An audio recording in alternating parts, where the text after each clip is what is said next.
কোনো এক সময় শিমুলতলা নামক একটি গ্রামে একটি বয়স্ক বৃদ্ধা বসবাস করত। বৃদ্ধার কোনো ছেলেপুলে ছিল না। তিনি ছিলেন খুবই গরিব। তার মতো গরিব এ গ্রামে আর কেউ নেই। বয়স্ক বৃদ্ধা এতটাই গরিব ছিলেন যে একবেলার খাবার তিনি দুবেলা খেতেন। রান্না করে কিছুটা তিনি খেয়ে নিতেন, আর বাকিটা তিনি জল ঢেলে রেখে দিতেন পরের দিন সকালে উঠে খাওয়ার জন্য। তিনি প্রতিদিন পান্তা খেয়েই দিন কাটাতেন, তাই গ্রামের সবাই তাকে পান্তা বুড়ি বলেই ডাকত। কিন্তু বেশ কিছুদিন হলো বয়স্ক বৃদ্ধা বেশ সমস্যার সম্মুখীন হলো। গ্রামে নতুন করে চোরের উপদ্রব হয়েছে। বৃদ্ধা একবেলা খেয়ে যা অবশিষ্ট জল ঢেলে রাখত, সেই খাবার রাত্রে চোরে খেয়ে যেত। চোরের উপদ্রবে বৃদ্ধা একেবারে নাজেহাল হয়ে পড়ল। একদিন বাধ্য হয়ে বৃদ্ধা চললেন রাজার কাছে নালিশ জানাতে।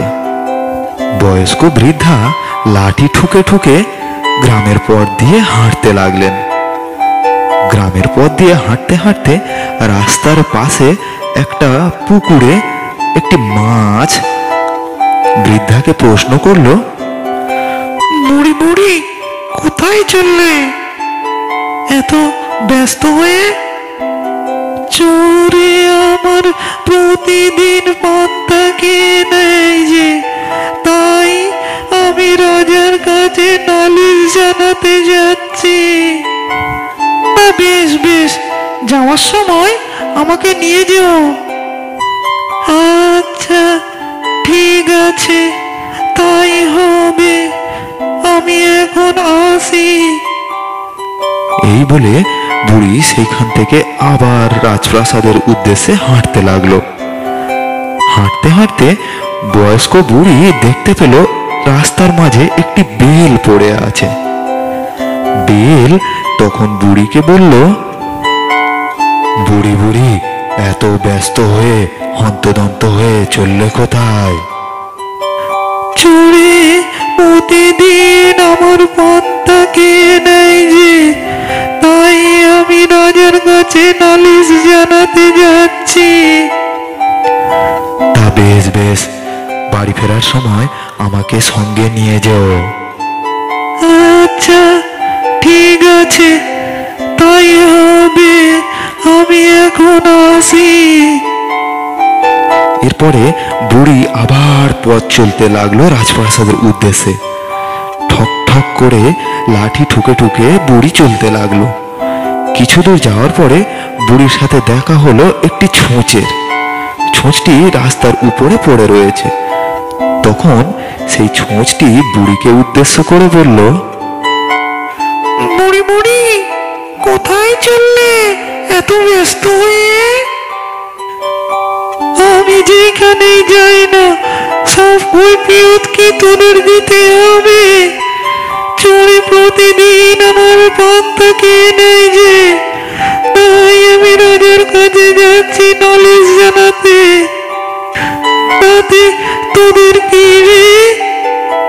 আগে না না বুড়িমা, তেমন কিছু নয়, তবে তুমি বাড়ি ফেরার সময় আমাকে সঙ্গে নিয়ে যেও। আমি তোমার নিশ্চয়ই কাজে লাগবো। আচ্ছা ঠিক আছে, সে হবে, এখন আমি এখন আসি। এরপরে বুড়ি আবার পথ চলতে লাগলো। পথ চলতে চলতে কিছু দূর যাওয়ার পরে বুড়ির সাথে দেখা হলো এক তাল গোবরের। তখন গোবরটি বুড়িকে উদ্দেশ্য করে বলল, বুড়ি, বুড়ি, তুমি চললে কোথায়? কেন রে গোবর, সে কৈফিয়ত কি তোকে দিতে হবে নাকি? আমি রাজার কাছে নালিশ জানাতে যাচ্ছি। চোরে প্রতিদিন আমার পান্তা খেয়ে নেয়, তাই আমি রাজার কাছে নালিশ করতে যাচ্ছি। তা বেশ বেশ, সময় আমাকে সঙ্গে নিও। আচ্ছা, তবে এখন আমি আসি। এরপরে বুড়ি আবার পথ চলতে লাগলো। পথ চলতে চলতে বুড়ি খুবই ক্লান্ত হয়ে পড়েছিল। কিছু দূর যাওয়ার পরে রাস্তার উপরে দেখতে পেল একটি ছুরি পড়ে আছে।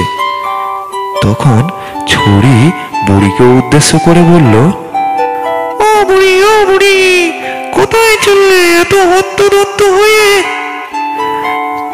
চোরে প্রতিদিন আমার পান্তা খেয়ে নেয়, তাই আমি রাজার কাছে যাচ্ছি নালিশ জানাতে। তা বেশ, তা বেশ, তবে যাওয়ার সময় আমাকে সঙ্গে নিও, আমি তোমার কাজে লাগতে পারি। আচ্ছা, সে হবে। এখন এখন আমি আসি। এরপরে বুড়ি আবার পথ চলতে লাগলো। কিছু দূর যাওয়ার পরে বুড়ি দেখতে পেল রাস্তার ধারে একটি কুমির দাঁড়িয়ে রয়েছে। তখন কুমিরটি বুড়িকে বলল, ও বুড়ি, ও বুড়ি, এত হন্তদন্ত হয়ে চললে কোথায়? কেন রে মুখ পোড়া, তোকে সব কৈফিয়ত দিতে হবে নাকি? আগে না না, তেমন কিছু নয়, তবে বাড়ি ফেরার সময় আমাকে সঙ্গে নিও। আচ্ছা, বেশ বেশ, এখন আমি আসি। এরপরে বুড়ি রাজপ্রাসাদের কাছে এলো। ও বুড়ি, ও বুড়ি, কি দরকার তোমার? তুমি চললে কোথায়? আগে চোরে প্রতিদিন আমার পান্তা খেয়ে নেয় যে, তাই আমি রাজা মশাইয়ের কাছে নালিশ জানাতে এসেছি।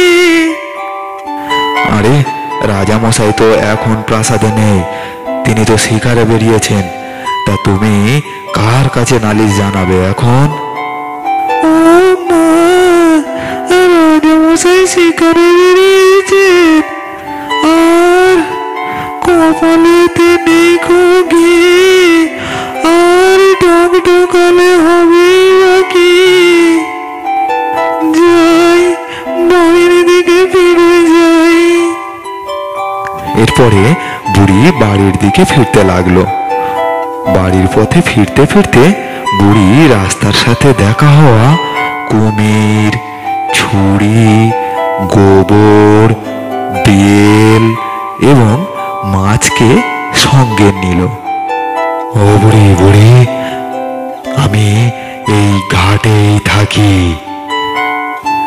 তোর এই ঘরটাই পছন্দ হলো, তা থাক, তুই যদি এইটাই পছন্দ হয় তা তুই ঘাটেই থাক।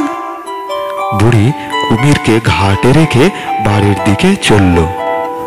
অবৈ বুড়ি, এইবার আমাকে বের করো। বাহ, তোমার এই জায়গাটা তো বেশ সুন্দর, তা আমাকে এই গাছের মধ্যেই রাখো না। তোর এই গাছটাই পছন্দ হলো, তা থাক তুই এইখানে। ও বুড়ি, বুড়ি, আমাকে তোমার এই দাবাতেই রেখে দাও। তোর এই দাবাই পছন্দ হলো, তা তুই থাক এই দাবাতে। ও বুড়ি, তোমার ঘরটা তো বেশ সুন্দর, তা আমি কোথায় থাকি? আমাকে তোমার দেয়ালেই গেঁথে রাখো না হয়। তা বেশ বেশ, এই দেয়াল যদি তোর এত পছন্দ হয় তা তুই এই দেয়ালেই না হয় থাক। তা বেল, তুই কোথায় থাকবি? ও বুড়ি, তোমার ঘরটা তো বেশ দারুণ, তোর ঘরটা মনে লেগেছে, তা তুই কোথায় থাকবি ঠিক করলি? ও বুড়ি, আমি তোমার ওই উনুনে থাকবো, ওখানেই আমার রেখে দাও। বেশ, তুই যদি এখানেই থাক চাস তো থাক, এইবারে তুই বাকি রইলে, বল তুই কোথায় থাকতে চাস? আমাকে না হয় তোমার ওই পান্তার হাঁড়িতেই রেখে দাও। তোর ওই পান্তার হাঁড়িটাই পছন্দ হলো, তা থাক তুই পান্তার হাঁড়িতে। এরপরে রাত হয়ে এলো। রাত্রে বুড়ির খুব ঘুম পেয়েছে। আমার যে বড্ড ঘুম পেয়েছে, আমি রাত্রে বুড়ি ঘুমিয়ে পড়ার পরে চোরটি এলো। ধীরে ধীরে চোরটি বুড়ির ঘরের ভিতরে প্রবেশ করলো। আমার প্রিয় পান্তা, আমি তোমাকে ছাড়বো না। আহা, আমার কত প্রিয় স্বাদের পান্তা। এই বলে চোরটি যেই না পান্তার হাঁড়ির ভিতরে হাতটা গলালো, অমনি ওরে বাবারে, কি হাতে কাঁটা মারলো! ওরে বাবারে, আমার হাতটা যে যন্ত্রণায় ছেড়ে গেল। ওরে বাবারে, হাত যে আমার টনটন করছে। যাই, ওই উনুনে হাতটা একটু গরম করে নি। ওই হাতের সাথে আমি তোকেও গরম করে দেবো। আয়, তোর মজা বোঝাচ্ছি। ওরে বাবারে, ও আর না, আজ এখানে অনেক বিপদ আছে। আমার যে হাত মুখ শরীর জ্বলে গেল, আমি চোখেও ঠিক মতো দেখতে পাচ্ছি না। আর নয়, আমি পালাই। আয় না আয়, আমাকে ডিঙিয়ে পালানো অত সহজ নয়। বারান্দায় আমি তোরই জন্য অপেক্ষা করছি, আয়। চোরটি যেই না দৌড়ে পালাতে গেল, গোবরে পা স্লিপ করে চিৎপটাং। ওরে বাবারে, কোমরটা বোধহয় ভেঙে গেল। আমি যে আর উঠতে পারছি না। ওঠ না, ওঠ, দেয়াল ধরে ওঠ। দেয়ালে আমিও রেডি হয়ে আছি, ওঠ। না, দেয়াল ধরে কোন রকমে একটু দাঁড়াই। ওরে বাবারে, এটা আবার কি হাতে ফুটে গেল! ও বাবা, ছোঁচ! এই ছোঁচটাও কোথা থেকে এলো? হাত থেকে যে রক্ত পড়ছে। না, কোন রকমে ঘাসে পাটা মুছে বাড়ির দিকে পালাই। আয় না বেটা চোর, আমিও ঘাসের ভিতরে রেডি হয়ে আছি। আমাকে টপকে পালানো অত সহজ নয়। আয় বেটা, দেখি আয়। এরপরে চোর যেই না ঘাসের পা মুছতে গেল, অমনি তার পাটা গেল কেটে। ওরে বাবারে, পা যে কেটে ফালা ফালা হয়ে গেল। ও যাই, দেখি ঘাটে হাত পাটা ধুয়ে পালাই এখান দিয়ে। আয় না বেটা চোর, আমিও ঘাটে রেডি হয়ে আছি, আয়। ও বুড়ি, তাড়াতাড়ি এসো, আমি তোমার চোর ধরেছি। ও বুড়ি, আমি তোমার পান্তা চোর ধরেছি, তাড়াতাড়ি এসো। বুড়ি তাড়াতাড়ি ঘুম থেকে উঠে দেখলো তার পান্তা চোরটি একেবারে কায়েল হয়ে পড়েছে। কে কোথায় আছো, তাড়াতাড়ি ছুটে এসো, আমার বাড়িতে চোর পড়েছে। কে কোথায় আছো, তাড়াতাড়ি এসো, চোর ধরেছি, তাড়াতাড়ি ছুটে এসো। বুড়ির এই চিৎকার শুনে আশেপাশে অনেক লোক জড়ো হয়ে গেল এবং তারা মিলিতভাবে চোরকে পেটাতে লাগলো। ওরে বাবারে, আস্তে মার রে, মরে গেলাম রে, আর মারিস না রে, আস্তে মার।